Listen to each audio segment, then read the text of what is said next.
केन्द्रमा अहिले माधव नेपालजीहरू के भनिराख्नु भएको छ भने अब हामी अरू कुरा गर्दैनौँ, हाम्रा शर्तहरू मानेको खण्ड मात्र मिल्छौँ भनिराख्नु भएको छ। यस्तो खालको विवादले यहाँको पार्टी नेकपा एमालेलाई कहाँ लिएर जान्छ? नेकपा एमाले जब हामी चाहिँ फागुन 23 गतेपछि जुन नेकपा एमालेको अवस्थामा पूर्ववत अवस्थामा नेकपा एमाले र नेकपा माओवादी केन्द्र रह्यो भन्ने सर्वोच्च अदालतले जुन फैसला गर्यो त्यो आधारबाट हामी नेपाल कम्युनिस्ट पार्टी नेकपा एमालेमा नै काम गरेर त्यसपछि आफ्ना गतिविधिहरू त्यहीबाट नेकपा एमालेका सङ्गठन निर्माण गर्ने, त्यसबाट अगाडि बढ्ने भन्ने खालको नै मूलभूत रूपमा हाम्रो त्यो उद्देश्य हो। नीति तथा कार्यक्रम पास भएको छ। यो गतिविधिले नेकपा एमालेमा सकारात्मक सन्देश र अब एकताको अभियानमा जुट्छ कि भन्ने खालको हामीलाई पनि अनुभूत भएको छ र अब पार्टीका नेताहरूले यो व्यक्तिगत इगो र अरूभन्दा पनि हिजो हाम्रो अवस्था के थियो, हिजो 2046-47 सालतिर हामीले कोसँग सङ्घर्ष गर्नु परेको थियो राजनीतिक रूपमा। हामीले त्यो सङ्घर्ष गरिरहँदाखेरिमा हाम्रा ग्रामीण लेभलमा हामीले पार्टी सङ्गठन निर्माण गर्दाखेरिमा हामीले के अप्ठ्याराहरू झेलेका थियौँ, के परिस्थितिसँग हामीले सामना गरेका थियौँ, कुन शक्तिसँग हामी लडाइँ सङ्घर्ष गरिरहेका थियौँ भन्ने कुरा नेताहरूले त्यो हेक्का राख्नुपर्छ भन्ने मलाई लाग्छ। 2075 जेठ 2 मा फर्क्यौँ, त्यो कुरा बारम्बार नमानिराख्दाखेरि यी सबै घटनाक्रम भएको हो भन्ने कुराले यहाँले चाहिँ अलिकति उल्लेख गरिदिनु भएन नि। त्यो कारणले पनि असन्तुष्टि चुलिएको होला। त्यो कुरालाई पार्टी अध्यक्षले सम्बोधन गर्नु पर्थ्यो कि पर्दैन थियो त? अब तपाईँले भनेको जेठ 2 मा फर्कने जुन भन्ने कुरा पार्टी अध्यक्षले अहिले भनिसक्नु भयो, यो ढिलो चाँडो के भयो, अब त्यसलाई चाहिँ भोलि समीक्षाको विषयवस्तु होला, भोलि समीक्षा गरौँला। या जेठ 2 मा हामीले चाहिँ 28 को बैठक नगरेर उहाँहरू समेतलाई, माधव नेपाल समेतलाई राखेर त्यसरी गरे पनि हुन्थ्यो कि भन्ने त्यो एउटा समीक्षाको विषयवस्तु हो। त्यसलाई समीक्षा भोलिका दिनमा गर्दै गरौँला। तर मलाई आफैलाई के लाग्छ भन्दाखेरिमा संसद पुनर्स्थापना र संसद विघटनको विरुद्धमा छौँ, त्यस कारणले हामीले चाहिँ के अरे देउपालाई समर्थन गर्यौँ भन्ने उहाँहरूको त्यो भनाइ छ। त्यो चाहिँ त्यति तार्किक मलाई लाग्दैन। स्वतन्त्र र निरङ्कुशतन्त्र त होइन, यो दलीय व्यवस्था हो।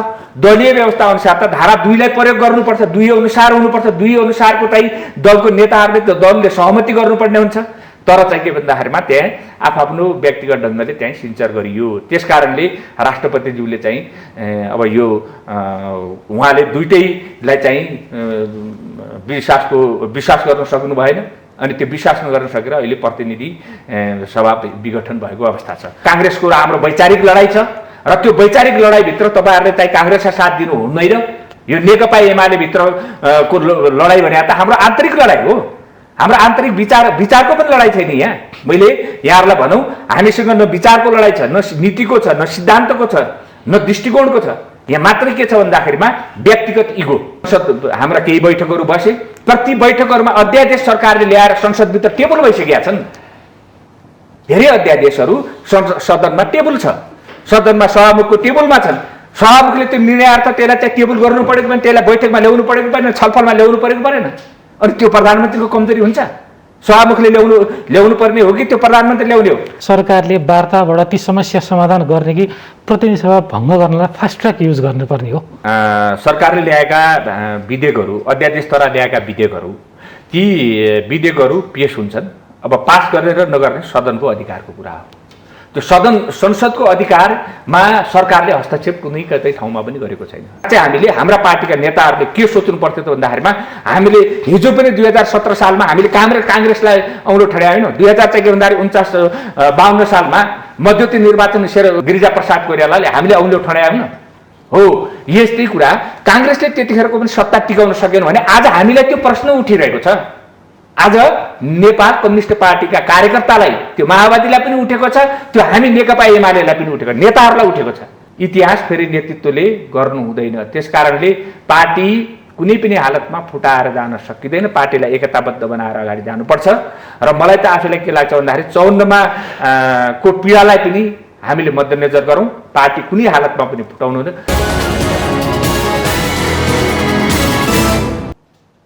नमस्कार दर्शकबिन, स्वागत छ कार्यक्रम आजको सन्दर्भमा। म प्रताप दुलाल। दर्शकबिन, यति बेला सत्तारूढ दल नेकपा एमालेको विवादमा फरक कुराहरू आइरहेको छ। विद्रोहमा रहेको अथवा पार्टी संस्थापनसँग अलि असन्तुष्टि जनाइरहेको पक्ष, विशेष गरी माधव कुमार नेपालजीहरू, उहाँले यति बेला अब विवाद समाधान एउटै शर्तमा मात्र हुनसक्छ, हामीले भनेको जस्तो भएको खण्डमा हामी मिल्न सक्छौँ नत्र मिल्दैनौँ, अन्य प्रलोभनमा अब हामी पर्दैनौँ भनिराख्नु भएको छ भने प्रदेश तहमा अलिक फरक खालको प्रतिक्रिया आइरहेको छ। विशेष गरी बागमती प्रदेशमा दुई पक्षका सांसदहरू मिलेर नीति तथा कार्यक्रम पास गर्ने काम भइसकेको छ भने अन्य प्रदेशमा पनि सहकार्यका कुराहरू चलिरहेका छन्। यी र यस्ता घटनाक्रमले नेकपा एमालेको विवादलाई कता लिएर जान्छ त? आगामी दिनमा नेकपा एमालेको राजनीति कसरी अगाडि बढ्छ त? यी आज हाम्रा छलफलका विषय हुन् र यी विषयमा कुराकानी गर्नका लागि यति बेला हाम्रो स्टुडियोमा उपस्थित हुनुभएको छ अछाम क्षेत्र नम्बर 2बाट प्रतिनिधि सभा सदस्यमा निर्वाचित हुनुभएका नेता यज्ञ बहादुर बोगटी। आउनुहोस्, उहाँलाई स्वागत गरौँ। यहाँलाई स्वागत छ कार्यक्रममा। धन्यवाद। मैले अलिकति पृष्ठभूमिमा बताएँ, यहाँ नेकपा एमालेको विवाद त अब लामो समयदेखि जारी थियो, त्यसबारेमा मैले बताइराख्नु परेन। तर केही पछिल्ला दिनमा चाहिँ अलिक फरक खालका घटनाक्रम भइरहेका छन्।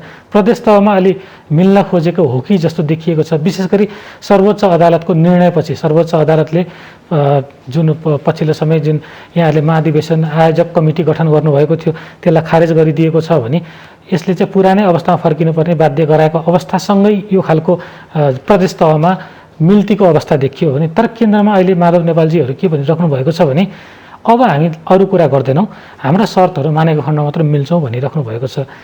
यस्तो खालको विवादले यहाँको पार्टी नेकपा एमालेलाई कहाँ लिएर जान्छ? अब यो नेकपा एमाले जब हामी चाहिँ फागुन 23 गतेपछि जुन नेकपा एमालेको अवस्थामा पूर्ववत अवस्थामा नेकपा एमाले र नेकपा माओवादी केन्द्र रह्यो भन्ने सर्वोच्च अदालतले जुन फैसला गर्यो त्यो आधारबाट हामी नेपाल कम्युनिस्ट पार्टी नेकपा एमालेमा नै कायम गरेर त्यसपछि आफ्ना गतिविधिहरू त्यहीबाट नेकपा एमालेका सङ्गठन निर्माण गर्ने, त्यसबाट अगाडि बढ्ने भन्ने खालको नै मूलभूत रूपमा हाम्रो त्यो उद्देश्य हो।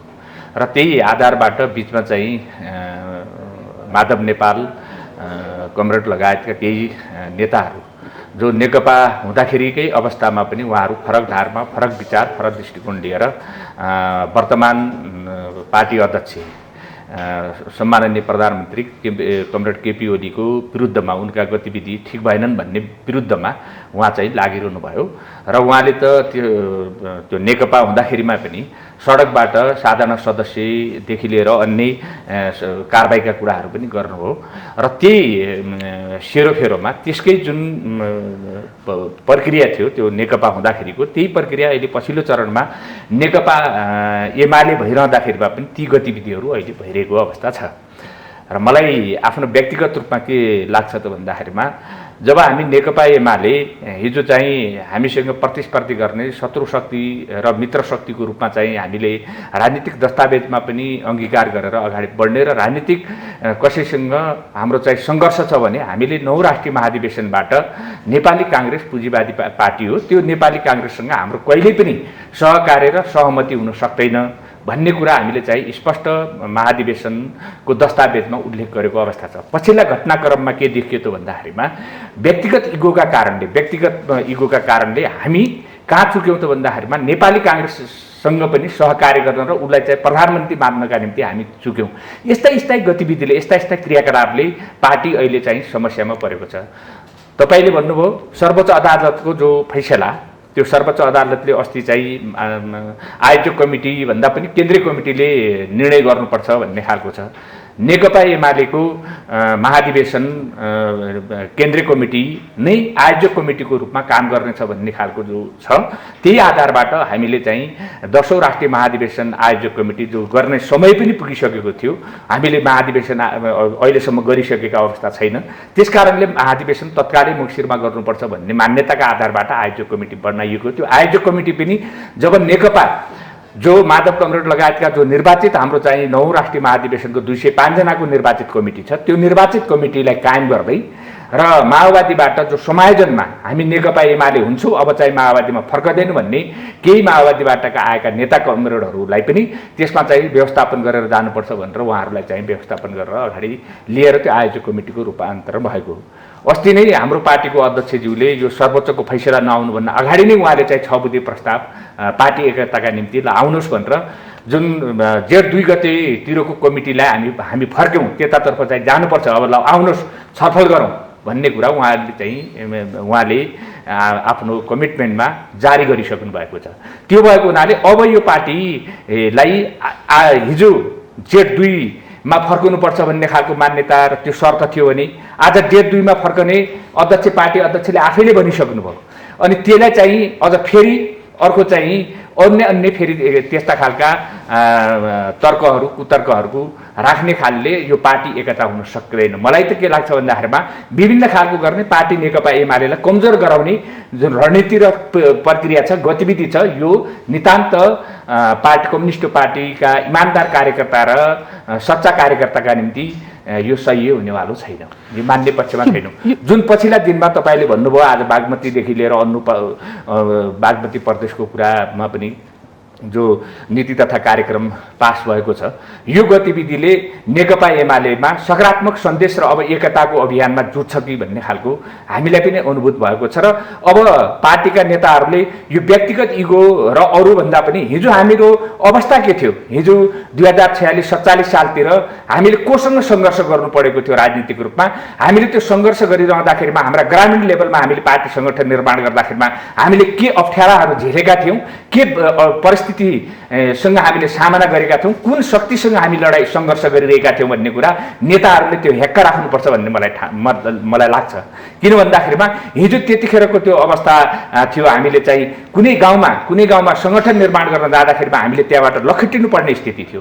त्यस्तो खालको परिस्थिति कसले लखेटिया थियो त भन्दाखेरिमा त्यतिखेर पनि काङ्ग्रेसले लखेटिया थियो। अहिले जनताले काङ्ग्रेसलाई एक ठाउँमा उसमा राखेको छ, एउटा साइडमा राखेको छ र अहिले पनि काङ्ग्रेस कमजोर छ भन्ने मलाई लाग्दैन। काङ्ग्रेस अहिले पनि बलियो छ। उसले मौका पाउन साथमा फेरि हाम्रा कार्यकर्तादेखि लिएर धेरै मान्छेले हिजोका दिनमा दुःख पाएका छैन। विभिन्न खालका नचाहिने मुद्दाहरू पनि हामीले भोगेर आएका छौँ जिल्लाबाट। हो, यस्ता खालका परिस्थितिलाई, यस्तो खालको अवस्थालाई पार्टी नेतृत्वले किन नबुझ्ने, पार्टी नेतृत्वले फेरि त्यतितिर लम्पसार भएर किन जाने भन्ने मान्यता हामी जस्ता इमान्दार कार्यकर्ताको त्यो मान्यता हो।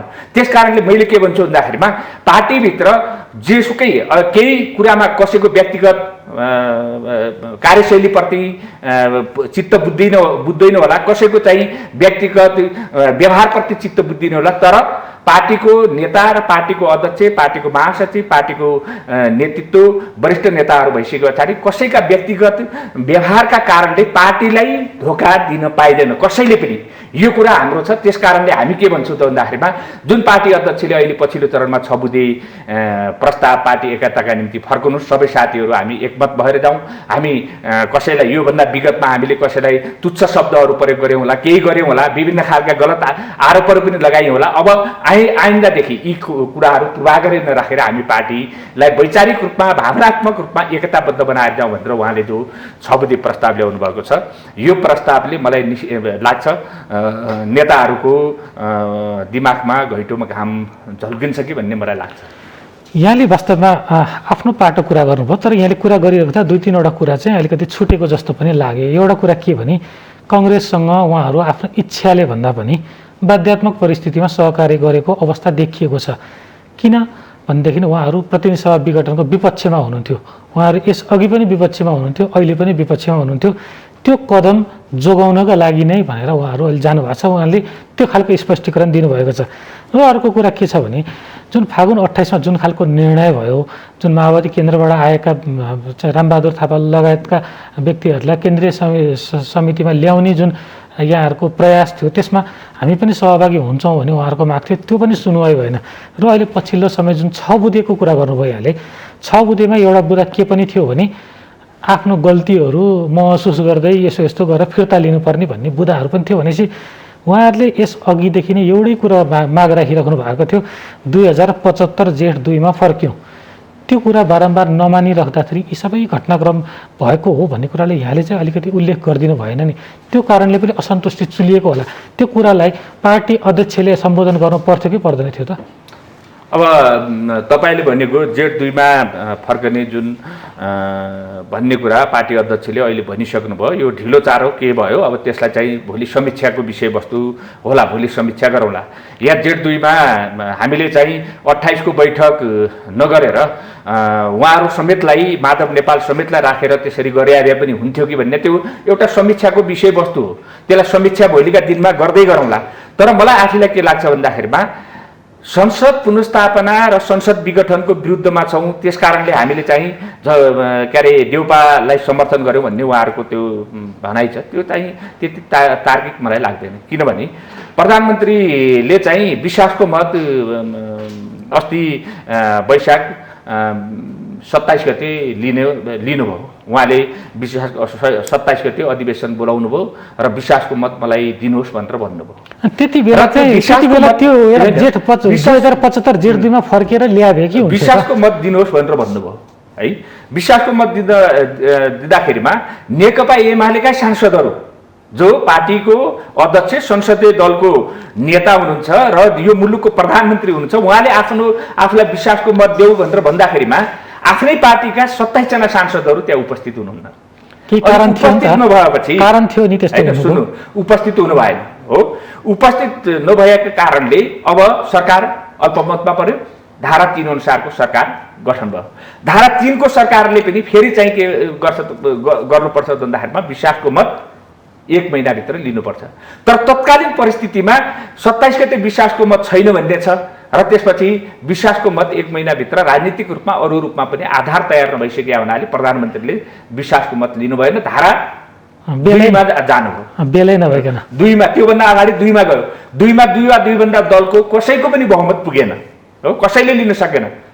उहाँले शेरबहादुर देउपाले पनि बहुमत पुर्याउन सक्नु भने 2 अनुसार, र त्यस पछाडि अरूले पनि पुर्याउन नसके पछाडि 3 को सरकार बन्यो। 3 को सरकार बनिसके पछाडि अनि त्यसपछि चाहिँ विश्वासको मत लिन नसक्ने कन्डिसन भए हुनाले धारा 5 अनुसारको प्रयोग भयो। 5 मा पनि अब दलीय हिसाबले धारा 2 को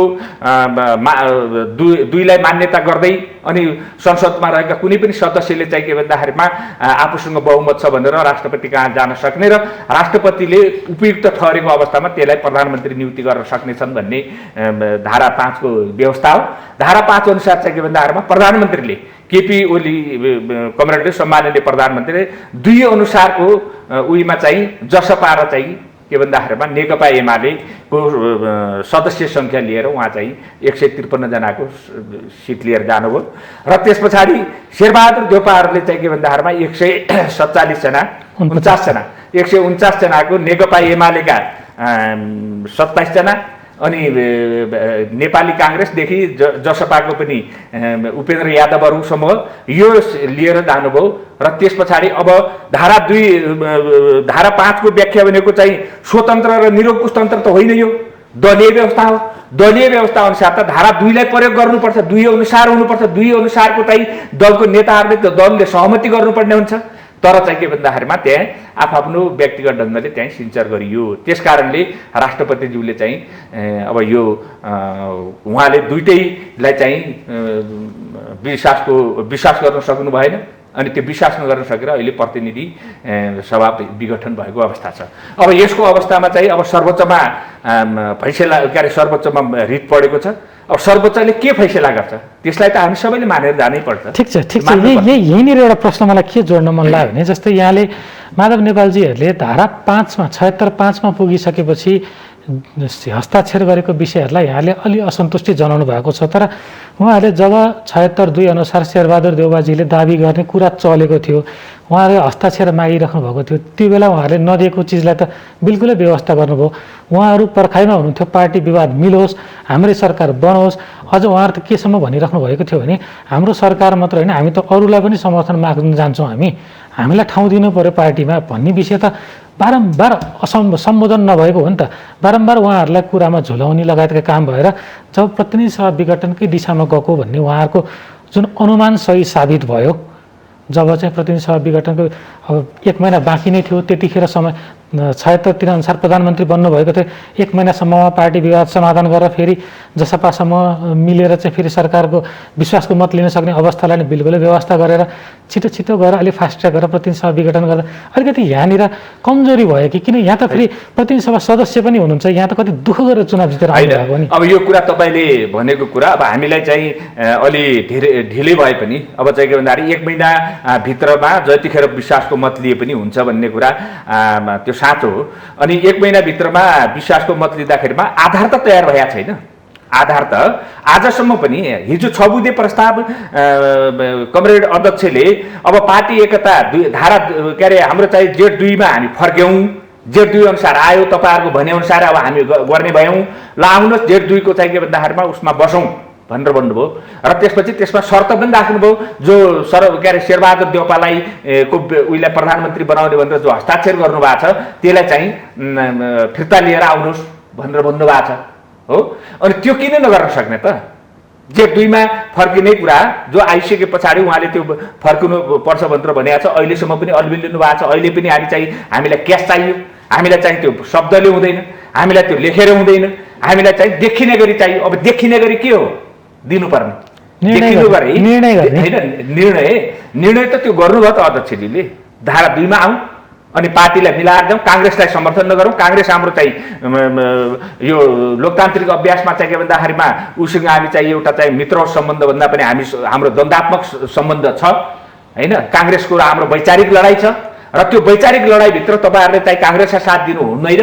यो नेकपा एमाले भित्रको लडाइँ भने त हाम्रो आन्तरिक लडाइँ हो। हाम्रो आन्तरिक विचारको पनि लडाइँ छैन यहाँ। मैले यहाँहरूलाई भनौँ हामीसँग न विचारको लडाइँ छ, न नीतिको छ, न सिद्धान्तको छ, न दृष्टिकोणको छ।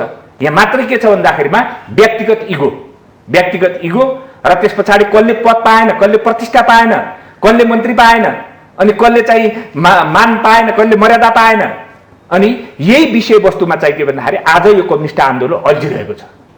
हामी त यो व्यक्तिगत मान मर्यादा भन्दा पनि कम्युनिस्टहरूले त श्रमजीवी सर्वहारा वर्गको अधिनायकत्व गर्ने र त्यस पछाडि मुलुकमा एउटा सुशासन कायम गर्ने दिशातर्फ जानुपर्छ भनेर हिजोको हाम्रो त्यो सिकाइका आधारबाट हामी आएका हो नि। यो कम्युनिस्ट पार्टीमा लाग्यो हो नि, नेकपा एमालेमा लाग्यो हो नि, जनताको बहुदलीय जनवादलाई अङ्गीकार गरेर अगाडि बढ्ने भनेर हामीले यो एमालेमा लाग्यो हो नि। आज त्यो जनताको बहुदलीय जनवादले परिकल्पना गरेका, मार्क्सवाद लेनिनवादले परिकल्पना गरेका जुन सङ्गठनात्मक विधि छन्, सङ्गठनात्मक पद्धतिहरू छन्, ती विधि र पद्धतिलाई मिचेर व्यक्तिगत भावना, व्यक्तिगत विचार मेरो मनमा के लाग्यो, मैले आज प्रधानमन्त्री हुनु पर्यो भन्ने मेरो मनमा लाग्यो भने मैले यो प्रधानमन्त्रीका लागि फेरि तिग्रमबाजी गर्ने, मेरो मनमा चाहिँ अध्यक्ष हुनु पर्यो भनेर कसैलाई लाग्छ भने अनि त्यो अध्यक्ष मलाई अहिले तुरुन्त चाहियो, यो फलाना भएको ठिक छैन भनेर भन्ने, त्यसका निम्ति पनि विधि र प्रक्रिया छ, विधानले निर्धारण गरेका छ। महाधिवेशन कुर्नु पर्यो, प्रधानमन्त्री हो भने अर्को चुनाव कुर्नु पर्यो। अनि यो तरिकाबाट गयो भने चाहिँ कम्युनिस्ट पार्टी चल्छ। तर यहाँ के भयो त भन्दाखेरिमा त्यस्तो भएन। यो अहिलेको किचलो भनेको व्यक्तिगत आकाङ्क्षा, व्यक्तिगत इगो, व्यक्तिगत चाहनाका कारणले यो आजको चाहिँ यो नेकपा एमाले भित्रको अवस्था यो सिर्जना भएको हो। र एउटा कुरा फेरि यहाँलाई थपिहाल्छु, यो यी सबै कुरा गरेर फेरि एउटा बुँदा के छुट्यो भने 6 बुँदे प्रस्ताव उहाँहरूले सजिलै मानेको भए प्रतिनिधि सभा विघटन पनि मान्नुपर्ने उहाँहरूलाई बाध्यता थियो। उहाँ जुन मान्न तयार हुनुहुन्न, किनभने प्रतिनिधि सभा विघटन हुँदा संविधान सङ्कटमा पर्छ, संवैधानिक जटिलता देखिन थालिसकेको छ कतिपय विषयमा, किनभने अध्यादेश मार्फत मुलुक चलाउनु पर्ने अवस्था आएको छ भने ती सबै कुरालाई उहाँले सही मान्न सकिराख्नु भएको छैन। यहाँहरूको विरोधको एउटा पाटो हुन त यहाँले बताइसक्नु हो, अलिकति सत्ता केन्द्रित विवाद पनि हो, तर एउटा पाटो के हो भने अलिकति यो प्रतिनिधि सभा विघटनको विषय जुन अलिकति रूढ रूपमा अलिकति चाहिँ प्रधानमन्त्रीजी अगाडि बढ्न खोज्दा पनि भएको नि। यसमा चाहिँ के भन्दाखेरिमा हामीले कुरा यो प्रतिनिधि सभा विघटनको बाटो प्रधानमन्त्री केपी शर्मा ओलीले मात्रै गराएको भन्ने कुरामा म सहमत छैन। किन छैन भने हामी घटनाक्रमलाई हेरौँ। ल प्रधानमन्त्रीले हिजो पहिलोचोटि चाहिँ के भन्दाखेरिमा पुस 5 गते प्रतिनिधि सभा विघटन गर्नुभयो र प्रतिनिधि सभा विघटन गरिसके पछाडि त्यो राम्रो कति थियो, के थियो, संसदीय अभ्यासमा चाहिँ प्रधानमन्त्रीको स्वविवेकी अधिकार प्रयोग गर्ने थियो कि थिएन, के थियो त्यो आफ्नो ठाउँमा छ। त्यो भोलि समीक्षा होला, त्यो सर्वोच्च अदालतले फैसला गरिसक्यो, पुनर्स्थापना भइसक्यो। पुनर्स्थापना भइसके पछाडि 23 गते संसद आह्वान भयो। संसद आह्वान भइसके पछाडि संसदलाई त गतिशील बनाउनु पर्यो नि। संसदलाई त चलायमान बनाउनु पर्यो कि परेन? संसदलाई त कामकाजी बनाउनु पर्यो कि परेन? त्यो दायित्व कसको हो? सुन्नु, त्यो म भन्दैछु, त्यो दायित्व त सरकारको पनि हो, त्यो दायित्व चाहिँ के भन्दाखेरि सभामुखको पनि हो है। संसदलाई मर्यादित ढङ्गले सभामुखले सञ्चालन गर्नुपर्ने हुन्छ। त्यहाँनिर पहिलो बैठकमा नै संसद अवरुद्ध भयो। यहाँहरूले पनि देख्नु भएको छ। संसद अवरुद्ध किन भयो त भन्दाखेरिमा जुन अध्यादेश सरकारले त्यो बिचमा जारी गरेका थिए, त्यो अध्यादेश संविधान अनुसार पहिलो बैठकमा प्रस्तुत गर्नुपर्छ। त्यो अध्यादेशलाई फेल गर्ने, त्यसलाई चाहिँ के भन्दाखेरि पास नगर्ने, त्यसलाई चाहिँ पास गर्ने या फेल गर्ने अधिकार त संसदसँग छ नि। त्यो भोलि छलफलको विषय त होला नि। तर त्यहाँ के भयो त भन्दाखेरिमा सभामुखले नै त्यो अध्यादेश पेश गर्न दिनु भएन। नाराबाजी भयो, बहिष्कार भयो। अनि त्यस्तो संसद अब साँच्चै भन्ने हो भने त्यस्तो कामकाजी नहुने, संसद नचल्न दिने, संसदलाई अवरोध गर्ने, संसदलाई गुमराहमा राख्ने खालको भयो भने त्यसले कतातिर परिणाम दिन्छ? एक। अनि त्योभन्दा पछि अब सरकार चल्दै गयो। अनि हो के अरे संसद हाम्रा केही बैठकहरू बसे। प्रति बैठकहरूमा अध्यादेश सरकारले ल्याएर संसदभित्र टेबल भइसकेका छन्। धेरै अध्यादेशहरू सदनमा टेबल छ, सदनमा सभामुखको टेबलमा छन्। सभामुखले त्यो निर्णयार्थ त्यसलाई चाहिँ टेबल गर्नु परेको पनि, त्यसलाई बैठकमा ल्याउनु परेको परेन, छलफलमा ल्याउनु परेको परेन। अनि त्यो प्रधानमन्त्रीको कमजोरी हुन्छ? सभामुखले ल्याउनु पर्ने हो कि त्यो प्रधानमन्त्री ल्याउने हो? अध्यादेश पो हो के अरे त्यो अध्यादेश र त्यसमा चाहिँ विधेयकहरू र विधेयकहरू चाहिँ कानुनहरू निर्माण गर्ने त्यो प्रक्रिया बनाउने त सरकारले हो। तर उनले चाहिँ बनाएर सदनमा त पेश गरिरहेको छ। त्यो सदनमा पेश गरिएका ती कानुनहरू ल्याइदिएको भए त छलफल एउटा सदन अगाडि बढ्थ्यो। ल त्यो पनि ठिक छ, त्यहाँ पनि भएन। ल त्योभन्दा पछि उहाँले विश्वासको मत लिन्छु भन्नुभयो। माओवादीले फिर्ता लियो। पहिला धारा 2 अनुसारको बनेको सरकार विश्वासको मत माओवादीले फिर्ता लग्यो। अनि अब विश्वास त मलाई देऊ, सदनले दिनुपर्छ भनेर भन्नु पऱ्यो कि परेन? प्रधानमन्त्रीले भन्नुभयो। अनि हाम्रै दलका मान्छेहरू त्यहाँ उपस्थित हुनु भएन। अनि त्यस पछाडि काङ्ग्रेस र माओवादी त अब उनले चाहिँ विश्वासको मत दिने कुरै भएन। अनि जसपा एउटा समूह चाहिँ तटस्थ बसे, एउटा समूहले विपक्षमा मत हाले। अनि यदि हाम्रा 27 जना मात्र त्यो उपस्थित पक्षमा मत हालिदिए भए जसपालाई पनि ल्याएर उहाँले पनि मत हाल्नुहुन्छ र सरकार टिक्थ्यो र संसद कहाँ विघटन हुन्थ्यो? एक। दोस्रो, अब ल त्यो विश्वासको मत प्राप्त भएन, खै ठिक छ। अनि त्यस पछाडि 2 अनुसारको सरकार गठन गर भन्यो। 2 अनुसारको सरकार गठन गर्दाखेरिमा हाम्रा 27 जनाले एमालेकै बनाऊ, ल प्रधानमन्त्रीज्यू तपाईँले भन्नुपर्छ, या चाहिँ अर्को दिउँ, ल प्रधानमन्त्री तपाईँ निस्कनुहोस्, अर्कोलाई बनाऊ, जसपालाई ल्याउँ या माओवादीलाई लगानी गर्छु भनेर खोइ गरे। 2 अनुसारको ल गठबन्धन गरौँ भनेर उहाँले गर्नु पऱ्यो परेन? के अध्यक्षको मात्र जिम्मेवारी हो? विरोध गर्दाखेरिमा अध्यक्ष गलत, अर्को गलत, अनि काम गर्दाखेरिमा कसैको होइन जिम्मेवारी यो पार्टी जोगाउने? ठिक छ, हाम्रो यो पार्टी जोगाउनु परेको परेन? एउटा। अर्को 2 अनुसार बनेन, 3 अनुसारको अल्पमतको बन्यो। 3 अनुसारको अल्पमतले विश्वासको मत लिन पर्ने हो। उहाँले चाहिँ के भन्दाखेरि मैले विश्वासको मत लिँदाखेरिमा अहिलेको अवस्थामा मलाई चाहिँ विश्वासको मत सदनले दिँदैन, त्यस कारणले धारा 5 अनुसार गठन गर भन्यो। धारा 5 अनुसार पनि गठन गरेर त गया त अवस्था छैन नि त। अब यो धारा 5 मा यो सर्वोच्च अदालतले फैसला गर्ने हो, त्यो आधार हो।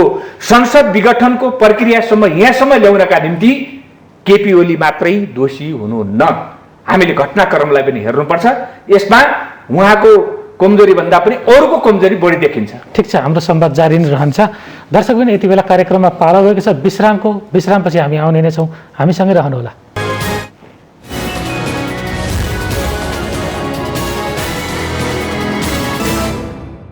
दर्शकबिन पुनः स्वागत छ कार्यक्रममा। यति बेला हामी नेकपा एमालेको आन्तरिक राजनीति, समसामयिक नेपाली राजनीति, कसरी अगाडि बढ्छ यी राजनीति भन्ने लगायतका विषयमा कुराकानी गरिरहेका छौँ। र यी विषयमा कुराकानी गर्नका लागि यति बेला हाम्रो स्टुडियोमा हुनुहुन्छ अछाम क्षेत्र नम्बर 2 बाट प्रतिनिधि सभा सदस्यमा निर्वाचित हुनुभएका नेकपा एमालेका नेता यज्ञबहादुर बोगटी। ठिक छ, हामीले विज्ञापन अगाडि के कुरा गऱ्यौँ भने यो प्रक्रिया हेर्नुपर्छ। यहाँले भन्नुभयो त्यो एउटा ठिक छ, यहाँले यहाँको तर्कमा दम पनि छ। तर एउटा के भने हामी लोकतान्त्रिक व्यवस्थामा छौँ। संसदमा विरोध हुनु, सरकारको विरोध हुने, सरकारले ल्याएको विधेयकलाई पेश गर्न नदिनु, त्यसलाई लोकतान्त्रिक प्रक्रियाभित्रै मान्छौँ हामीले। हुन त त्यसमा पनि एउटा बहसको विषय रहला। फेरि संसदमा ल्याएको सबै सुरु पास गरिदिनु पर्ने हो कि हिजोको दिनमा एमाले गरेको थियो कि थिएन, फेरि इतिहास पल्टाउनु पर्ला। हामीसँग त्यति धेरै समय त नहोला। तर त्यस्तो अवस्थामा सरकारले वार्ताबाट ती समस्या समाधान गर्ने कि प्रतिनिधि सभा भङ्ग गर्नलाई फास्ट ट्र्याक युज गर्नुपर्ने हो? होइन, अब यो सन्दर्भमा तपाईँले भनेको कुरा ठिक हो।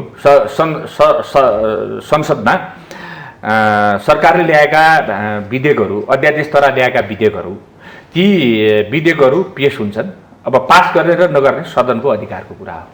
त्यो संसदको अधिकारमा सरकारले हस्तक्षेप कुनै कतै ठाउँमा पनि गरेको छैन। तर मेरो मान्यता मात्रै जुन पहिलो बैठकमा अध्यादेशद्वारा ल्याइएका जुन कानुनहरू छन् ती पहिलो बैठकमा पेश गर्नुपर्छ, संवैधानिक व्यवस्था हो। त्यो पेश त गर्न दिनु पर्यो सरकारले। त्यस्तो नभएपछि वार्ता गर्ने चलन किन हरायो? भएन भने अनि संवैधानिक व्यवस्था अनुसार उहाँहरूले पेश गर्न नदिने, अरूकाले संवैधानिक व्यवस्था अनुसार काम गरेन भनेर गरे पनि चाहिँ के भन्दाखेरिमा त्यसको रटान गरिरहने विभिन्न खालका आरोपहरू प्रत्यारोपहरू लगाइराख्नुपर्ने, अनि आफैले संविधान अनुसार पेश गर्नुपर्ने डकुमेन्ट पेश गर्न नदिने सदनमा, अनि यो के हो? अनि त्यस कारणले मेरो मान्यता मात्र के हो भन्दाखेरिमा संसदमा ल्याएका जति पनि छन् त्यसलाई चाहिँ पास गर्ने अधिकार अरू छ। संवैधानिक अनुसार सरकारले ल्याएका पेश गर्ने अनि त्यस तरिकाबाट जानु पर्थ्यो। एक त्यो भएन। त्यस पछाडि प्रधानमन्त्रीले संवाद गरौँ र त्यस पछाडि नगर्ने भन्ने कुरा उहाँले गर्नुभएको छैन। टेलिफोन हामीलाई भन्नुभएको उहाँले कि मैले 10 चोटि माधव कमरेडलाई मैले फोन गरेको छु। उहाँसँग चाहिँ 10 चोटि फोन गरिसके पछाडि उहाँले बालुवाटार बोलाउनु भयो, बालुवाटारमा उहाँ जानु भएन। त्यस पछाडि पार्टी कार्यालयमा बस्नुभयो पहिलोचोटि, त्यस पछाडि अर्को एउटा होटलमा बस्नुभयो, त्यसपछि अर्को होटलमा त्यो संवाद भयो। प्रचण्डलाई उहाँले चाहिँ यो फागुन 23 पछि प्रचण्डलाई फोन गर्नुभयो उहाँले। प्रचण्डले म तपाईँसँग बोल्दैन भन्नुभयो। ल भन्नुहोस्। अनि त्यस पछाडि अब पहिलो कुरा त कम्युनिस्ट पार्टीका नेताहरूलाई मिलाउन खोज्नु भयो नि, उहाँले बोल्दैन भन्नुभयो अरे, होइन? अब त्यसो हो भने अनि उहाँले कसरी वार्ता गर्नुहुन्छ, कसरी संवाद गर्नुहुन्छ? कोही केपी ओलीसँग बोल्दै नबोल्ने, अनि कोही चाहिँ के भन्दाखेरि यहाँ हुन्न, त्यहाँ हुन्न, यता हुन्न, उता हुन्न भन्ने विभिन्न खालका चाहिँ दिन, आज एउटा कुरा भोलि अर्को कुरा, पर्सि अर्को कुरा गर्ने। अनि यतातर्फ चाहिँ के भन्दाखेरिमा समस्याको समाधान नखोज्नुको पछाडिको, खोजिनुको पछाडिको कमरेड अध्यक्षको र प्रधानमन्त्रीज्यूको होइन, यसमा सबैको दोष छ। त्यस पछाडि उहाँले अर्को पनि शेरबहादुर देउपासँग पनि उहाँले धेरैचोटि वार्ता गरौँ, अब एउटा मिलेर जाउँ, राष्ट्रिय सहमतिको सरकार निर्माण गरौँ। ल धारा 5 अनुसार पनि सहमतिको सरकार निर्माण गरौँ त। ल मैले योभन्दा अगाडि जनताले मलाई मन्डेट दिएका छन्, सबभन्दा ठुलो दल पनि म हो र मेरो नेतृत्वमा तपाईँहरू पनि आउनुहोस्, राष्ट्रिय सहमतिको सरकार निर्माण गरौँ भनेर भन्नुभयो। अनि त्यो पनि भयो। अनि सहमति खोजेर जान खोजेकै हो। अनि यो विघटनको प्रक्रिया त यो उहाँले मात्रै गरे होइन भने, मैले त यो भन्छु, उहाँले मात्रै गरेको होइन, अरूले पनि गरे, त्यसमा दोष अरूको पनि जान्छ। तर सरकार भएर होइन, सबभन्दा ठुलो दल, यस्तो यो जनताले विश्वास गरेको 121 सिट जित्नुभएको यहाँको दल, यो दलकै मार्फत यही प्रधानमन्त्रीज्यूकै अब सिफारिसबाट, उहाँले हस्ताक्षर गरेको सिफारिसबाट राष्ट्रपतिज्यूबाट विघटन भयो भनेपछि अब जस अलिकति बढी सरकारलाई जाला। र यहाँ अब अछाम क्षेत्र नम्बर 2बाट प्रतिनिधि सभा सदस्यमा चुनिनु भयो। त्यति बेला वाम गठबन्धन थियो, यहाँ चुनावी नारा यहाँहरूको थियो, हामी समृद्धि दिन्छौँ, के दिन्छौँ, अनेक थियो। ती पत्याए पनि यहाँलाई भारी बहुमतसहित जिताए पनि आज आएर यी सबै कुरा बताएर भोलि फेरि चुनावमा जाँदाखेरि यहाँ कतिको विश्वस्त हुनुहुन्छ म फेरि चुनाव जित्न सक्छु भनेर? अब यस्तो, अब निर्वाचन जो अहिलेको यो बिचका गतिविधिहरू जो संसदभित्र या पार्टीहरूभित्र जो भएका छन्, यसले चाहिँ तल जनता, जो हामीलाई समर्थन गर्ने जनता, कार्यकर्ता सबै चाहिँ एकदमै वाक्क दिक्क छन्। जो नेपाल कम्युनिस्ट पार्टी नेकपा एमालेलाई मन पराएर हिजो धेरै लामो सङ्घर्ष गरेर नेकपा एमालेलाई यो अवस्थासम्म पुर्याउने धेरै अग्रजहरू पनि छन्, गाउँमा धेरै व्यक्तित्वहरू पनि छन्, धेरै चाहिँ बुद्धिजीवीहरू पनि। उहाँहरू चाहिँ अहिलेको यो पार्टीको यो भित्रको खिचलोदेखि कतिको पनि चित्त बुझेको अवस्था छैन। यद्यपि भोलि आफ्नो पार्टी नेकपा एमालेलाई छोडेर जान सक्ने ठाउँ त अन्तकाई छैन। जे होस्, हामीले यो बिचमा चाहिँ जुन हामीले 74 सालको आम निर्वाचनमा हामीले वाम गठबन्धनका तर्फबाट जुन घोषणापत्रहरू तय गरेका छौँ, समृद्धिको नारा दिएका थियौँ र यी समृद्धिका नाराहरू कर्मिक रूपमा हामीले चाहिँ पुर्याउँदै आएका छौँ, त्यसलाई अगाडि बढाउँदै आएका छौँ, सरकारको नीति तथा कार्यक्रमले गर्दै आएका छौँ। र यो बिचमा अब यी समृद्धिका नाराहरू गर्ने जस्तै वृद्ध भत्ताहरू वृद्धि गर्ने सन्दर्भका विषयवस्तुहरू पहिलेदेखि हामी आज 5000 पुर्याउने लक्ष्य हो हाम्रो 5 वर्षमा, तर आज 4000मा हामीले पुर्याइसकेको अवस्था छ सरकारले। र त्यस पछाडि जुन शैक्षिक सुधार गर्ने यो विद्यालयलाई चाहिँ के भन्दा शिक्षालाई गुणस्तरयुक्त कसरी बनाउन सकिन्छ, शिक्षालाई कसरी अगाडि बढाउँछ भनेर राष्ट्रपति शैक्षिक सुधार मार्फत धेरै कार्यक्रमहरू तर धेरै ठाउँमा त्यो लागू भइसकेका छन्। अनि अब जस्तै हामीले स्वास्थ्य क्षेत्रमा जनताको पहुँच सहज हुनुपर्छ भनेर प्रत्येक पालिका स्तरमा 5 देखि 10 देखि 1500 सम्मका अस्पतालहरू निर्माणको प्रक्रियामा अगाडि बढिसकेका छन्। अनि त्यस्तै गरिकन किसानहरूलाई अगाडि बढाउने, कृषि क्षेत्रलाई अगाडि बढाउने सन्दर्भमा प्रत्येक पालिका स्तरमा चाहिँ किसानका चाहिँ के भन्दाखेरि पकेट क्षेत्र जुन क्षेत्र त्यो निर्माण गरेर अगाडि बढेको अहिले सरकारले त्यो स्थिति छ। अनि त्यस्तै गरिकन सडक सञ्जाल र पूर्वाधार विकासका कुराहरू पनि हामीले त्यही ढङ्गले अगाडि बढेको अवस्था छ।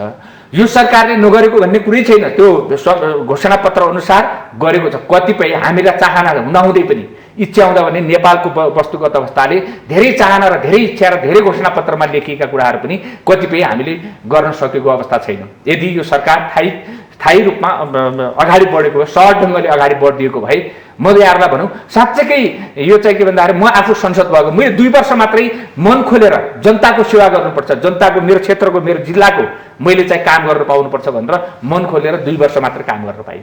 1 वर्ष 2 वर्षपछि यता त हाम्रो पार्टीभित्र कि चलो कहिले प्रधानमन्त्री हट्छन् कि कहिले अर्को हट्छ कि कहिले को हट्छ कि अनि त्यसपछि कहिले संसद विघटन हुने हो कि यही दिमागमा रुलमा लिएर यो अवस्थासम्म आइपुगेको अवस्था छ। साँच्चै हामीले हाम्रा पार्टीका नेताहरूले के सोच्नु पर्थ्यो त भन्दाखेरिमा हामीले हिजो पनि 2017 सालमा हामीले काङ्ग्रेसलाई औँलो ठड्याएनौँ। 2000 चाहिँ के भन्दाखेरि 52 सालमा मध्यवर्ती निर्वाचन गर्दाखेरिमा गिरिजाप्रसाद कोइरालाले हामीले औँलो ठड्याएनौँ हो।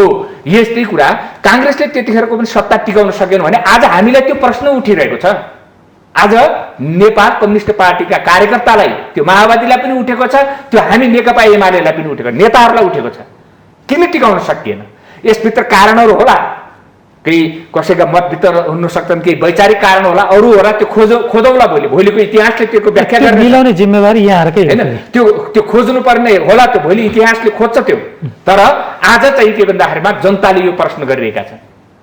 यो कुरा नेतृत्वले बुझ्नुपर्छ। हामीले मैले त पटक भनेको छु, मैले त पटक पार्टीलाई गति दिनका लागि, संसदलाई गति दिनका निम्ति हाम्रो आफ्नो आन्तरिक लडाईका कारणले यो समस्या सृजना भएको छ। यो लडाई केका निम्ति त भन्दाखेरिमा यो नीतिको छैन, विचारको छैन, घोषणापत्रमा भएका कुराहरू भएको छैन भन्ने छैन।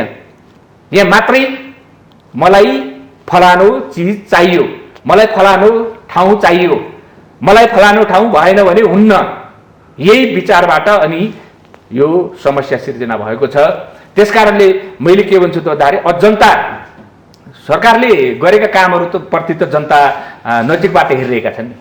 अब हाम्रै क्षेत्रको कुरा गर्ने भनेपछिमा पनि हामीले धेरै कामहरू गरेका छौँ यो बिचमा। अब जनता अब हामी यस पछाडि अब कहिले चुनाव हुन्छ, अब यो सरकारले त अब मङ्सिर र कार्तिकको महिना चाहिँ घोषणा गरेको अवस्था छ। अब यो सर्वोच्चले के गर्छ है, अनि यो बिचमा हामी निर्वाचनमा जानुपर्छ, तर पार्टी एकताबद्ध भएर एक ढिक्का भएर अगाडि बढ्नुपर्छ भन्ने मेरो मान्यता छ। नेकपा एमाले एकताबद्ध भएर अगाडि जानुपर्छ। त्यो नेकपा एमाले भित्र जस्तै अस्ति पनि रामबहादुर थापा लगायतका कमरेडहरू फेरि नेकपा एमाले भएको छन्, त्यस्तै खालको बृहत्तर एकता नेकपा एमाले गरेर सम्भव छ। बृहत्तर एकताका निम्ति फेरि नेतृत्वहरूले चाहिँ विचार विमर्श गरेर अगाडि जानुपर्छ भन्ने मेरो भावना छ। ठिक छ, यहाँले अहिले प्रसङ्ग पनि उठाउनु भयो, मैले पनि त्यही प्रसङ्ग जोड्न लागेको थिएँ। हाम्रो अलि इतिहास कस्तो छ भने पार्टीमा विग्रह आइसकेपछि जतिसुकै राम्रो काम गरोस्, जतिसुकै चाहिँ रिजल्ट दियोस्, हिजोको दिनमा काङ्ग्रेसले पनि निकै राम्रा काम गरेका थिएँ भन्छ, कतिपय त ठुला आन्दोलनको नेतृत्व गरेको हो, त्यसको ब्याज पाइँदैन रहेछ। हाम्रो अलिकति इतिहास हेर्ने हो भने चुनावमा आइसकेपछि पार्टीभित्र विग्रह गर्ने, झगडा गर्नेलाई हेरिरहेका हुन्छन्। कति वर्ष लाग्छ, 2 वर्ष लागोस्, 3 वर्ष लागोस्, चुनाव आउन साथ त्यो हराएर त्यो पन्छाइदिएर अर्को पार्टीलाई जिम्मेवारी दिने चलन छ। त्यो तथ्यलाई चाहिँ यहाँको पार्टी शीर्ष नेतृत्वले किन बुझ्दैन यति बेला? यहाँहरू भनिराख्नु भएको छ, यहाँहरूलाई गाह्रो छ सबभन्दा धेरै। शीर्ष नेतृत्वलाई केही पनि छैन, उहाँहरू समानुपातिकको सूचीमा बस्दिनु भयो भने बिहान भोटिङ सुरु भएको 1 मिनटमा उहाँहरू निर्वाचित भइसक्नुहुन्छ। यहाँहरूलाई त थुप्रै पापड बेल्नुपर्छ चुनाव जित्नका लागि त। यहाँहरूको सङ्घर्ष छ, त्यो पार्टी कति प्रतिस्पर्धा निस्केला। अझ यहाँहरू त जुन हिसाबले अगाडि बढ्नु भएको छ पार्टीमा त, एउटै पार्टीबाट 2टा उम्मेदवार आएको खण्डमा त के गति होला? भनेपछि यो वास्तविक धरातलीय कुराहरूमा चाहिँ यहाँको पार्टीमा छलफल चाहिँ किन हुँदैन? अब यस्तो अहिलेको चाहिँ यो परिस्थितिका सन्दर्भमा अब मलाई त्यो तपाईँले भनेको कुरा जायज हो, त्यो ठिक छ, त्यो मैले एकदम स्वीकार छु। किन स्वीकार छु भन्दाखेरिमा जुन ग्रामीण स्तरमा सङ्गठन निर्माण गरेर आज यो ठाउँसम्म यो अवस्थासम्म आइपुगेका मान्छे हो हामी। ग्रामीण स्तरको सङ्गठन निर्माण गर्दाखेरिमा कस्तो पापड पेलाइ गर्नुपर्छ, कस्तो दुःख कष्ट खानुपर्छ, त्यो नेतृत्वले बुझ्नुपर्छ। मेरो आग्रह यो हो, फेरि म नेतृत्वलाई के आग्रह गर्न चाहन्छु भन्दाखेरि तलको सङ्गठन निर्माण गर्दाखेरि तलको जनताको चाहिँ स्थितिलाई हेर्दाखेरिमा नेतृत्वले बुझिदिनुपर्छ र त्यो बुझेर पार्टीलाई एक ढिक्का बनाएर जानुपर्छ भन्ने मेरो मान्यता हो। पार्टीलाई एक ढिक्का बनाऊ र कसैका व्यक्तिगत चाहना र इच्छा छन् भनेपछि त्यो अहिले थाँती राखौँ। कसैले चाहिँ अध्यक्ष हुन चाहन्छ, महासचिव अरू केही हुन चाहनुहुन्छ, महाधिवेशनमा जाउँ, त्यहाँ जनताले कार्यकर्ताले हामी जस्ता कार्यकर्ताले बनौली जितौली। हिजो हामीले नेकपा एमालेमा पनि 9 राष्ट्रिय महाधिवेशनमा प्रतिस्पर्धा भएको छैन। नेकपा एमालेको कार्यकर्ता पङ्क्ति भनेको सबल छ, सक्षम छ, तर नेतृत्वले यो सबल र सक्षम कार्यकर्ता पङ्क्तिलाई सही ढङ्गले ट्र्याकमा लिएर नेतृत्व गरेर जानुपर्छ भन्ने मान्यता हो। जस्तो यहाँहरूले यो जस्तै पछिल्लो अघि पनि मैले यहाँ जोडेँ, प्रतिनिधि सभा विघटन जस्तो अलिकति जटिल अवस्था हो यो, वास्तवमा त्यति सहज होइन यसले, किनभने भोलि संवैधानिक सङ्कट निम्त्याउनेदेखि लिएर अहिले अस्थिरता ल्याउने केही घटनाक्रम अहिले पछिल्लो समय पनि देखिएको छ। अलिकति अस्थिर राजनीति बन्ने मुलुकको र अलिकति बाह्य प्रभाव पनि बढ्दै जाने त्यस्ता चुनौतीहरू हुँदाहुँदै फेरि पनि मैले अहिलेको प्रश्न दोहोऱ्याएको जस्तो हुन्छ होला यहाँलाई, पार्टी विवाद मिलाउनलाई पहल त अलिक कम भएकै हो अध्यक्षबाट? होइन, अब त्यो पहल कम भएको छैन। पहल त चाहिँ 3 चोटि पार्टी अध्यक्षले वरिष्ठ नेतालाई राखेर छलफल गर्नुभयो। त्यस पछाडि कार्यदल बनाइयो, कार्यदलका बैठकहरू बसे, अनि कार्यदलका बैठक बसिरहेका छन्। तपाईँलाई त्यो बिचमा पनि कार्यदलको बैठक अहिले निष्क्रिय जस्तो भएको अवस्था छ। त्यो कसरी भयो त भन्ने कुरा पनि यो कारण त अब हामीले तपाईँलाई पनि थाहा छ नि, जब चाहिँ राष्ट्रिय सभाको निर्वाचन हुन्छ त्यतिखेर चाहिँ नेकपा एमालेको उम्मेदवारलाई पराजय गरिन्छ, अनि त्यसपछि यो कार्यदल बनाएको औचित्य के? त्यो समाप्त होला नि। र त्यस पछाडिका घटनाक्रममा पनि फेरि त्यस पछाडिका घटनाक्रममा पनि दोस्रो तहका नेताहरू अहिले पटक वार्तामा बसिरहनु भएको छ। त्यो दोस्रो तहका दुईटै पक्षका दोस्रो तहका नेताहरू पार्टी एकताको पक्षमा उभिनु भएको छ। यो अत्यन्तै राम्रो छ। यो दोस्रो तहका नेताहरूले ल्याएका चाहिँ जो पार्टी एकताको चाहिँ प्रक्रिया छ, यो प्रक्रियालाई चाहिँ के भन्दाखेरि म त के भन्छु त भन्दाखेरिमा दुईटै पार्टी अध्यक्षले पनि र त्यस पछाडि वरिष्ठ नेता माधव कुमार नेपालज्यूले पनि त्यो मानेर जानुपर्छ, मान्नुपर्छ। पार्टी एकता बिना सम्भव छैन। चाहे त्यो कसैको व्यक्तिगत इगो प्रधानमन्त्रीसँग हुनसक्छ, व्यक्तिगत इगो चाहिँ के भन्दाखेरिमा माधव कुमार नेपालसँग हुनसक्छ, तर त्यो व्यक्तिगत इगो भन्दा हामीले त शपथ पार्टीको खाँदाखेरिमा मेरो व्यक्तिगत हित र प्रतिष्ठा भन्दा पनि पार्टीको हितको अधीनस्थ रहनेछु भनेर हामीले त्यसरी शपथ गरेका थियौँ पार्टी सदस्यता लिँदाखेरि। अनि आज त्यो पार्टीको हित अधीनस्थ होइन, आज व्यक्तिको हित अधीनस्थ कसरी हुन सकिन्छ, कसरी गर्न सकिन्छ भन्ने खालका प्रक्रियाहरू, गलत प्रक्रियाहरू यो चाहिँ पार्टीभित्र हाबी भएको अवस्था छ। यसलाई अन्त गर्यो भनेमा पार्टी एकता भएर अगाडि जान्छ। पार्टीका यी वार्ता प्रक्रियाहरू पछिल्ला चरणमा अगाडि बढेका छन्, भइरहेका छन्। पार्टी अध्यक्षले यसलाई चाहिँ अगाडि लिनुभएको छ भन्ने मैले बुझेको छु। एउटा अर्को प्रश्न पनि छ, वास्तवमा यहाँको पार्टीमा यति बेला जुन शीर्ष नेतृत्व मिल्न नसकेको हो, यहाँहरूमा त विचार क्लियर छ, पार्टी एक हुनुपर्छ नत्र हामीलाई पनि गाह्रो हुन्छ भन्ने यहाँहरूले अलिकति ग्राउन्ड रियालिटी बुझ्नु भएको छ।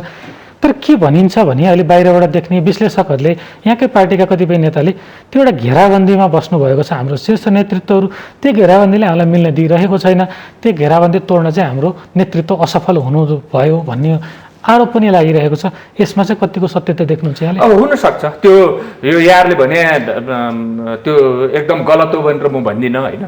घेराबन्दी होला, मैले अब जस्तै म जस्तै भावना भएको, म जस्तै चाहिँ एकताको पक्षधर अब धेरै छन् धेरै कार्यकर्ता पङ्क्ति छ, धेरै नेतृत्व छ, तर केही एकाधजना चाहिँ के भन्दाखेरिमा एकता नहुन चाहेको पनि होला। छिट्टै पार्टी फुटोस् भन्ने पनि छिट्टै फुटोस्, छिट्टै फुट्यो भनेदेखि त्यहाँ अर्को पार्टी बनाएर चाहिँ महासचिव अध्यक्ष भएर ठुलो मान मर्यादा पाइएला भन्ने पनि सोचे आउन सक्छन्। तर त्यो क्षणिक चाहिँ के भन्दाखेरि सोचाइ हो, त्यो क्षणिक न्यानो हो होइन। एउटा परालमा आगो लगाएर अलिकता न्यानो ताप्न सकिन्छ नि, एकछिनलाई हुन्छ, त्यो चाहिँ पछिसम्म 1 घन्टासम्म 2 घन्टासम्म र त्यो रातभरिसम्मलाई हुँदैन त्यो आगोको न्यानो हो। त्यस्तै पार्टी फुटाएर एकचोटिका लागि ठुलो महान नेता पनि हुन सकिन्छ, अध्यक्ष पनि भइएला, महासचिव भइएला, केही भइएला, तर भोलि चाहिँ जनताका बिचमा जाँदाखेरिमा 0 आउँछ हातमा, अनि 0 आएको अवस्थामा चाहिँ त्यस पछाडि गयो पार्टी। ठिक छ, यहाँलाई त्यस कारणले यो तपाईँले भनेको कुरा साँचो पनि छ। कतिपय नेतृत्वहरू चाहिँ के भन्दाखेरि कतिपय नेताहरू नेतृत्वलाई चाहिँ यो पार्टी एकता नहोस् भन्ने कुरामा विभिन्न खालले चाहिँ प्रमोट गरिरहेको भन्ने सुन्नमा आएको छ। अब यो कुरालाई नेताहरूले क्रस गरेर जानुपर्छ। पार्टी एनी हाउ एकता गर्नुपर्छ। हाम्रो व्यक्तिगत हितका निम्ति पनि, नेपालको हितका निम्ति, नेपाल राष्ट्रको हितका निम्ति, नेकपा एमालेको हितका निम्ति जो हामीले हिजो कम्युनिस्ट पार्टीको शपथ गरेर सदस्यता लिँदाखेरिमा शपथ ग्रहण गरेका थियो, त्यो नेतृत्वले फेरि स्मरण गर्नु पर्यो। हिजो भूमिगत काल हुँदाखेरि उहाँहरू, हामी त भूमिगत बस्यौँ, तर नेतृत्वहरूले भूमिगत बस्नु भएको छ। माधव कुमारदेखि लिएर पार्टी अध्यक्षदेखि लिएर अरू नेताहरू उहाँहरू चाहिँ भूमिगत बस्नु भएको छ। भूमिगत कालमा उहाँहरूले चाहिँ दुःख गरेको र शपथ गरेको, कम्युनिस्ट पार्टीको सदस्यता प्राप्त गर्दाखेरिको शपथ ग्रहण गरेको, आजको आइपुग्दाखेरिमा चाहिँ के भन्दाखेरिमा त्यो शपथ ग्रहण गरेको भावना र हाम्रा व्यवहारहरू आज कतातिर छन् भन्ने कुरा हामीले विश्लेषण गर्नु, नेतृत्वले त्यो विश्लेषण गरेर पार्टी एकतामा घुमिनुपर्छ भन्ने मेरो मान्यता। त्यो हुने सम्भावना चाहिँ कतिको देख्नुहुन्छ? सम्भावना त मैले नदेख्ने कुरै भएन। पार्टी एकताको त विकल्पै छैन, सम्भावना छ। यो बिचमा जुन प्रतिक्रियाहरू, जुन खालका बोली वचन कटाक्षहरू एकअर्काप्रति गरियो, फेरि फर्केर अब मिलेर एउटै ठाउँ अटाउन सक्ने अवस्था बाँकी छ? त्यो त अटाउनु पर्यो नि। हिजो 2054 सालमा नेकपा एमाले फुट्या होइन, माले र एमाले भए होइन, 58मा पार्टी एकता भयो नि। अनि आज त्यो पीडा पनि हामीले हिजोको 54को पीडा भोगेका छैनौँ। नत्र 54मा हामी पार्टी नफुटिदिया भए त्यतिखेर बहुमतको सरकार एमाले ल्याउँथ्यो कि ल्याउँथेन? अनि आज चाहिँ त्यो 54मा फुटेका कारणले हामीले 10 वर्ष पछाडि चाहिँ धकेलिनु पर्ने स्थिति आयो सङ्गठन निर्माणमा एमाले हो। आज त्यही इतिहास फेरि नेतृत्वले गर्नु हुँदैन। त्यस कारणले पार्टी कुनै पनि हालतमा फुटाएर जान सकिँदैन। पार्टीलाई एकताबद्ध बनाएर अगाडि जानुपर्छ। र मलाई त आफैलाई के लाग्छ भन्दाखेरि 54मा को पीडालाई पनि हामीले मध्यनजर गरौँ। पार्टी कुनै हालतमा पनि फुटाउनु हुँदैन। 54मा त एउटा इस्यु थियो, महाकाली इस्यु थियो, राष्ट्रघात भएको छ त्यहाँ भन्ने थियो, मालेले उठाएको इस्यु। तर आज त्यो इस्यु पनि छैन। आज न विचारमा न सिद्धान्तमा यसले यो सरकारले राष्ट्रघात गर्यो, सन्धि सम्झौता गर्यो, यो गलत गर्यो भन्ने पनि छैन। मात्रै केपीओलले पेल्यो भन्ने छ। अब पेल्ने कुरा त भोलि त्यहीभित्र आउँ, भोलि महाधिवेशन गरौँ, अनि अर्को पक्षले पनि भोलि जित्यो भने अर्कोले पेल्यो भइहाल्यो नि होइन। यो कुरा यसरी नेतृत्वले बुझ्नुपर्छ। र त्यही ढङ्गले अब मलाई आफैलाई के लाग्छ भन्दाखेरिमा यो पार्टी एकताबद्ध भएर जानु नै सबभन्दा उपयुक्त हुन्छ र नेतृत्वले त्यो ध्यान पुर्याओस्। फुटमा कसैको जित छैन, फुटमा सबैको हार हुन्छ। अहिले एकछिनलाई चाहिँ रिस, इगो, मैले चाहिँ कसै नेतालाई देखाएँ नि त भन्ने खालको मेरो मनमा त्यो पढ्न सक्छ। तर चाहिँ त्यो आखिर मलाई पर्छ। मैले पनि हारेको हुन्छु कि जितेको हुँदैन। अर्काले मैले फलानालाई हराएँ भनेर मैले भने आउँछु, उसलाई त्यसलाई हराएँ भने आउँछ, मेरो साथीलाई हराएँ भने आउँछ मैले, तर मैले पनि हारेको हुन्छु। त्यस कारणले जित हाम्रो कसैको हुँदैन। यो कुरा नेतृत्वले बुझ्नुपर्छ। हस्, यहाँको महत्त्वपूर्ण समय र सम्वादको लागि यहाँलाई धेरै धन्यवाद। मलाई पनि यहाँले मेरा विचारहरू राख्ने मौका दिनुभयो, यसको निम्ति तपाईँ लगायत यो टेलिभिजनलाई धन्यवाद दिन चाहन्छु। दर्शकबिन, आजको श्रृङ्खलामा हामीले नेकपा एमालेको विवादमै केन्द्रित रहेर विभिन्न पक्षमा कुराकानी गऱ्यौँ। यो विवाद मिल्न सक्छ कि सक्दैन, आगामी दिनमा कसरी अगाडि बढ्छ र विगतको दिनमा विवाद हुँदा कसरी यी विवाद सिर्जना भए र यी विवादका विभिन्न पक्षहरू हुन्थे, त्यसमा हामीले गहिरो छलफल गऱ्यौँ। आजको श्रृङ्खलामा यति नै। आजको सन्दर्भको यो विशेष श्रृङ्खलाबाट म प्रताप दुलाललाई बिदा दिनुहोस्। नमस्कार।